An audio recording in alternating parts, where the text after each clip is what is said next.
Tá no ar o Boletim Coppola News, o canal de cortes mais visto do YouTube. Eu sou Márcio Andrade e no vídeo de hoje você vai ver que o Donald Trump mandou um recado direto para o Alexandre de Moraes referente ao Jair Bolsonaro. Ele mandou lá na sua rede social falando para o Alexandre de Moraes deixar o Jair Bolsonaro em paz. Será que o Alexandre de Moraes está com medo? Será que o STF está em pânico? Bom, eu não queria estar aí na pele do Alexandre de Moraes. Você vai ver isso e muito mais neste vídeo, portanto se inscreva no canal, deixa o seu comentário e deixa também o seu like. Se liga aí! A expectativa é que o Alexandre de Moraes, os ministros do STF, os delegados da Polícia Federal e todas as outras autoridades envolvidas no escândalo da suspensão do X e das contas em rede social de jornalistas, de influenciadores, de empresários com domicílio nos Estados Unidos sejam proibidos de pisar na terra do tio Sam. E hoje não há a menor possibilidade de começar o programa falando de outro assunto que não fosse o apoio público irrestrito e avassalador que o presidente dos Estados Unidos, Donald Trump, deu ao ex-presidente do Brasil, Jair Bolsonaro, no dia de ontem, especificamente contra as ações ilegais do Supremo Tribunal Federal, que promove, como bem disse o Donald Trump, uma caça às bruxas contra Bolsonaro, sua família e milhares dos seus apoiadores. E é importante chamar a atenção para o tamanho disso.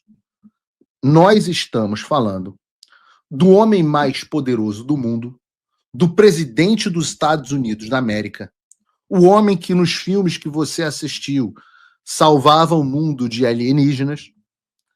Este está emitindo um alerta ao Brasil e um alerta ao Alexandre de Moraes e um alerta aos ministros do STF. Leave Bolsonaro alone. Deixem o Bolsonaro em paz. É difícil expressar a magnitude disso. É a primeira vez em que talvez um presidente dos Estados Unidos, qualquer presidente dos Estados Unidos, mas certamente que Trump fala sobre o Brasil diretamente nas suas redes sociais. E é a primeira vez em que ele fala especificamente sobre o que tem sido feito contra o movimento político representado por Jair Bolsonaro. Mas, afinal de contas, o que disse Trump e qual foi o tic-tac dele? Porque agora Donald Trump é o mais novo tic-tacer da gangue de Eduardo Bolsonaro e Paulo Figueiredo. Bom, o que disse Donald Trump foi o seguinte: o Brasil está fazendo uma coisa terrível com o ex-presidente Bolsonaro. Eu tenho observado, assim como o mundo, enquanto eles não fazem nada além de persegui-lo, dia após dia, noite após noite, mês após mês, ano após ano. Ele não é culpado de nada, exceto de ter lutado pelo povo. Eu conheci Jair Bolsonaro e ele foi um líder forte que realmente amava o seu país. Além disso, um negociador muito duro em questões comerciais. Sua eleição foi muito acirrada e agora ele está liderando nas pesquisas. Isso não é nada mais, nada menos do que um ataque à oposição política, algo do qual eu entendo muito bem. Aconteceu comigo 10 vezes pior. E aí o Trump é muito engraçado, porque tudo que acontece com ele é 10 vezes pior, mas embora o que acontece com o Bolsonaro, na verdade, seja de fato 10 vezes pior do que acontece com o Trump. Mas diz o Trump, aconteceu comigo 10 vezes pior.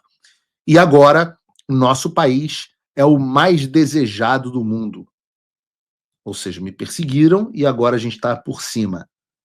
O grande povo do Brasil não aceitará o que estão fazendo com seu ex-presidente. Veja que aqui é uma quebra. O grande povo do Brasil não aceitará o que está fazendo com seu ex-presidente. O povo, vocês, nós temos a nossa responsabilidade.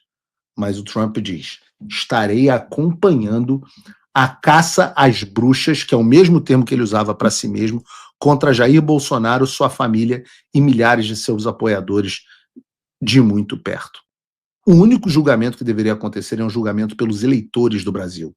Isso se chama eleição. Em letras maiúsculas, deixem Bolsonaro em paz. Vamos parar para digerir isso um minuto. Quer dizer, então, que o Donald Trump está observando o julgamento do Jair Bolsonaro, que ele define as ações do Supremo Tribunal Federal contra Bolsonaro como um ataque a um oponente político, a oposição política, e que ele está acompanhando a situação de perto e entende que o único julgamento que deveria acontecer é o julgamento do povo através das urnas. Vocês imaginem. Pessoal que fala tic-tac. Se tivesse um jornalista, imagina só se tivesse um jornalista. Tenta imaginar um possível jornalista que estivesse há meses ou há anos falando exatamente isso e reportando com precisão a posição da Casa Branca, do Parlamento dos Estados Unidos, da Casa Branca depois, sobre a situação do Brasil. E bom, é precisamente o que este que vos fala vem fazendo já há algum tempo. Afinal, essas coisas não caem do céu. Esse pronunciamento do Trump é para desespero da velha mídia e de muita gente na direita. Esse é o fruto do trabalho que Eduardo Bolsonaro e eu temos feito nos Estados Unidos. Eu sinto muito, mas todos devem reconhecer que isso aconteceu debaixo da liderança do deputado Eduardo Bolsonaro.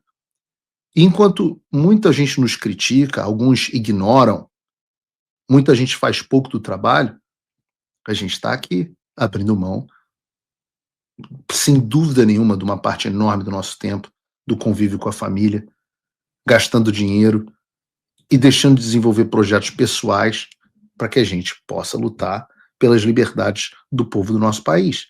Porque entendemos que não há mais saída institucional no nosso país.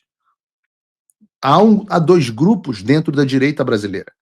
Um grupo que acredita que vai resolver os problemas somente internamente, e um outro grupo que acha que internamente nós estamos lascados, que o sistema está produzindo uma semi-ditadura no Brasil. Digo semi-ditadura porque haverá uma aparência de democracia que eles tentam manter, e que não há saída para isso, exceto a ação internacional. Este grupo que está produzindo isso, e a gente vai ver que isso é nós veremos que isso é apenas um passo, mais um passo na direção de onde nós queremos chegar, é o responsável pelo que está acontecendo. Bom, ao que tudo indica, o ministro Alexandre de Moraes ele já pode dar tchau para o Mickey, para o dólar, quiçá para o sistema financeiro internacional. E dessa vez não adianta criar inquéritos sem fim, escolher os alvos da sua investigação ou usar a criatividade para produzir provas contra os seus críticos. Dessa vez, não dá para prender o Elon Musk preventivamente, não dá para ameaçar a família do bilionário e arrancar dele uma delação premiada para implicar o Donald Trump numa narrativa de tentativa de golpe de Estado. Quem que vai acreditar que o Trump, por exemplo, autorizou o envenenamento do Biden e ainda por cima é o líder de uma organização criminosa armada? Então, também não dá para declarar que a lei americana é inconstitucional, nem alegar que o Congresso eleito dos Estados Unidos é antidemocrático. Não dá para remover as redes sociais dos parlamentares americanos e também não dá para censurar as plataformas e veículos de imprensa internacionais que critiquem os ministros supremos da nossa justiça brasileira. Simplesmente não dá mais. Nessa guerra do STF por poder, as armas de ontem não servem mais para as batalhas de hoje.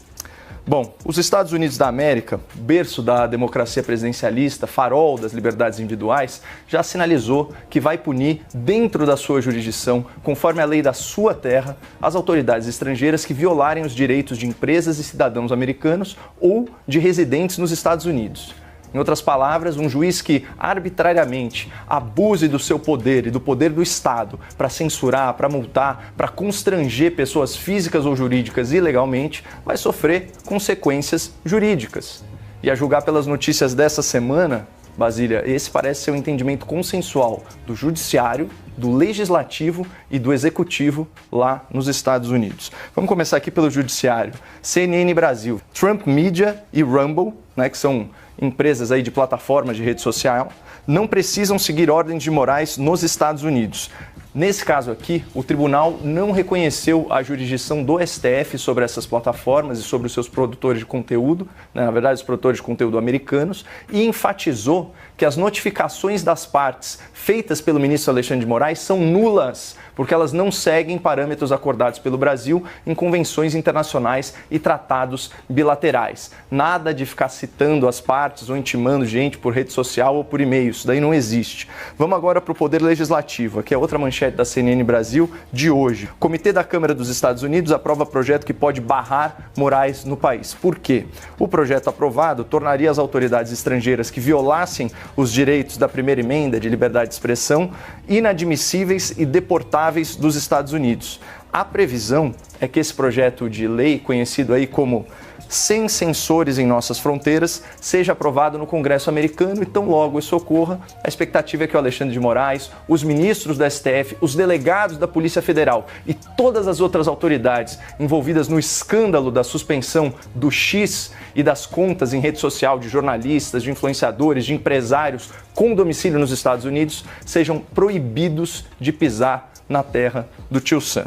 Mas, finalmente, o Alexandre de Moraes também está sujeito ao juízo do Poder Executivo americano, que é liderado pelo Donald Trump e muito influenciado pelo Elon Musk. Esse último, a principal vítima da censura promovida pelo Alexandre de Moraes, que tirou aí a plataforma X do ar por mais de um mês e impôs multas multimilionárias às empresas do senhor Musk. Pois bem, congressistas americanos já solicitaram formalmente ao governo Trump a imposição das chamadas sanções Magnitsky contra o senhor Alexandre de Moraes por prática de censura, perseguição política e ameaça à soberania americana. Essa lei Magnitsky ela é aplicada na defesa dos direitos humanos, direitos como liberdade de expressão, como devido processo legal, e incluem aí uma série de penalidades econômicas, conhecidas inclusive como pena de morte financeira.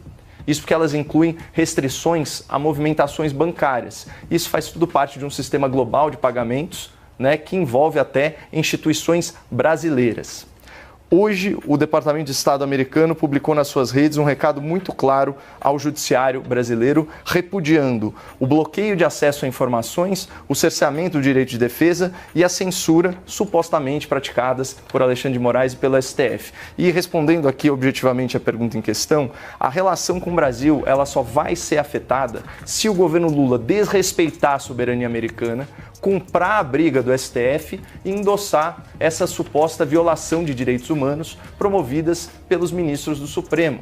E aqui é preciso deixar claro, essa é uma escolha política que pode, aos olhos do governo americano, vincular ainda mais a figura do Lula à figura do Alexandre de Moraes e assim sujeitar as autoridades do governo petista às mesmas punições que provavelmente vão ser impostas às autoridades do STF.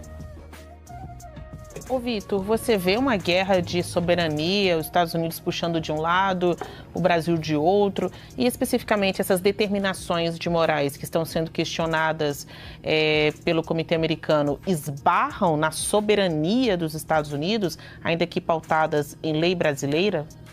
Basília, os Estados Unidos elegeram um projeto capitaneado pelo Trump, que para muitos cientistas e especialistas que debatem e analisem sobre a democracia, trata-se de uma pessoa autoritária, com cunho autoritário.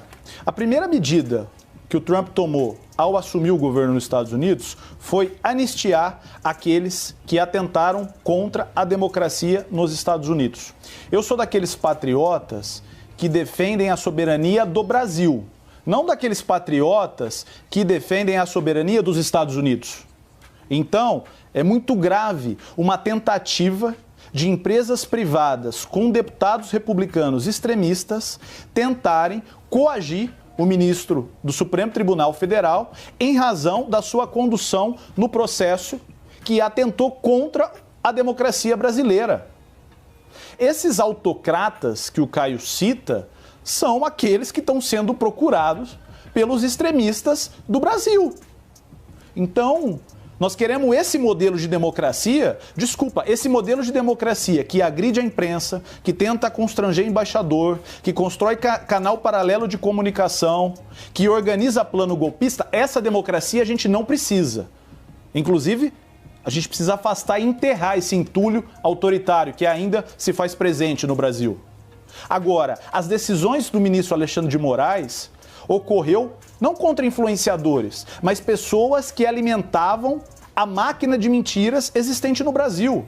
E é dever de toda empresa estrangeira ter uma representação no Brasil. Acontece que essas empresas, por terem um alinhamento ideológico, tentam se esconder e proteger aqueles que atentaram contra a democracia no Brasil. É disso que se trata. Então, eu espero que os Estados Unidos tenha sobriedade para preservar a relação histórica de diplomacia que existe com o Brasil e não abrace uma ideologia extremista e coloque isso à frente dos interesses dos dois países. Está literalmente todo mundo junto e misturado. Me parece que o Lula agora vai fazer aí um jantar. Ele vai dar um jantar de gala. Evidentemente, porque as pessoas convidadas são pessoas de alto nível, são pessoas de gala, são pessoas de gabarito, então o jantar tem que ser de gala e o jantar do Lula vai ser nada mais, nada menos do que para os ministros do STF, os ministros do Supremo Tribunal Federal. Bom, isso é o que está rolando aí. Isso são as especulações. Eu acho que não são somente especulações, porque eu acho que já tem matérias de jornais falando sobre esse jantar, certo? E tudo isso vai acontecer às vésperas aí do julgamento do Jair Bolsonaro. Olha só, tudo isso também vai acontecer com todo esse turbilhão de acontecimentos referente a essa questão, a esse imbróglio diplomático que se tornou, né? Elon Musk, Donald Trump, X, Rumble, advogado do Trump que vem para cá e dá entrevista e detona Alexandre de Moraes, Alexandre de Moraes que fala que não tem medo do Trump, das sanções do Trump, das multas do Trump, Alexandre de Moraes que fala que não tem medo das ameaças do Trump, né? Que não tem medo de perder visto, que não tem medo de perder passaporte, que não tem medo de ficar sem entrar nos Estados Unidos para ir visitar a Disney. Rapaz, o negócio tá ficando feio. E no meio de tudo isso, no meio dessa bagunça toda, desse monte de acontecimentos, o Lula resolve dar aí, obviamente, um jantar. Esse jantar do Lula que eu estou chamando de jantar de gala. E não foi somente para os ministros, com certeza não foi somente para os ministros do STF. Né? O PGR também foi convidado aí para esse jantar, né? Mas me parece que já houve uma recusa por parte do PGR, né? Porque o PGR também tinha que estar presente. Mas me parece que ele já deu uma recuada aí e falou que não vai, me parece que não vai participar do jantar. Mas os demais membros do STF me parece que estão convidados, estão convidados e vão aí participar do jantar, né? Qual será a postura? Eu queria ser uma mosquinha, né? Para ir lá e ver qual será a postura aí do André Mendonça e do Nunes, do Marques Nunes, né? Qual é o nome dele? Nunes Marques, né? Os ministros lá que o Bolsonaro indicou para o Supremo, né? Então eu queria ser uma mosquinha para ver qual será o comportamento desses dois ministros nesse jantar de gala promovido pelo presidente da República, Luiz Inácio Lula da Silva, nas vésperas do julgamento do Jair Bolsonaro aí pelo Supremo Tribunal Federal, que ainda não decidiu se vai ser na turma ou se vai ser no plenário, né? Então, qual é o interesse, o real interesse de se fazer um jantar, né, nesse nível aí, e convidar os ministros do Supremo Tribunal Federal? Será que é uma reunião? Governo federal se reunindo com o judiciário, e o judiciário com decisões importantes para tomar, e o judiciário com um conflito, né? Mais especificamente, um membro do judiciário com um conflito direto com os Estados Unidos, com os congressistas dos Estados Unidos, agora diretamente com o presidente Trump dos Estados Unidos, com ministros do presidente Trump, né? Que no caso é o Elon Musk. Então a coisa tá daquele jeito. E aí o Lula, né, vai dar aí esse jantar justamente para dar uma apaziguada aí e ver, né, apaziguada em relação ao judiciário, né? Porque já estão juntos, na verdade, né? Já estão juntos e misturados.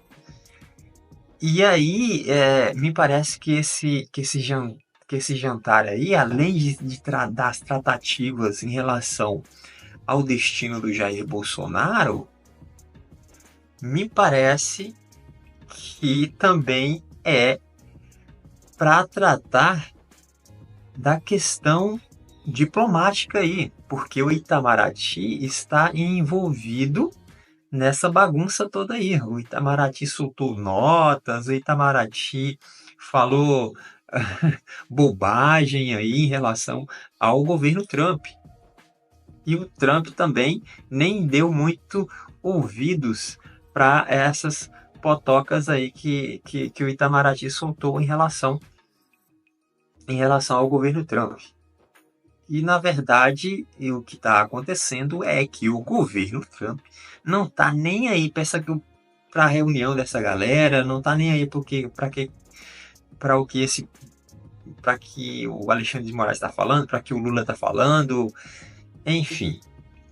O fato é que eles estão se organizando, eles estão dando os pulos deles, e isso tudo está acontecendo porque está rolando um tremendo medo por parte tanto do judiciário, tanto por parte do STF, exclusivamente Alexandre de Moraes, e também um medinho, um cagaço por parte do Lula e do seu governo, né? Que é aí essa questão diplomática que envolve o Itamaraty e tudo mais, e também diretamente o Lula, né? Porque o Lula ele tá com a berlinda, com a corda no pescoço aí referente ao destino econômico do Brasil, e isso envolve diretamente os Estados Unidos, porque se os Estados Unidos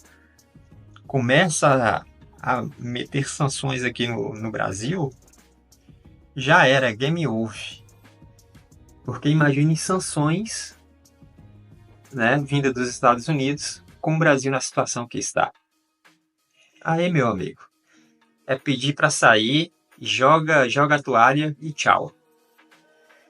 Vamos ver o que vai acontecer depois que terminar essa reunião do Lula aí com os ministros do STF. Vamos ver o que vai acontecer com relação ao destino do Alexandre de Moraes, né? Porque o destino dele em referente aos Estados Unidos não é muito interessante. E vamos esperar para ver qual vai ser a próxima história para a gente contar aqui no canal. Se inscreva no canal, deixe o seu comentário, deixe também o seu like. Até breve.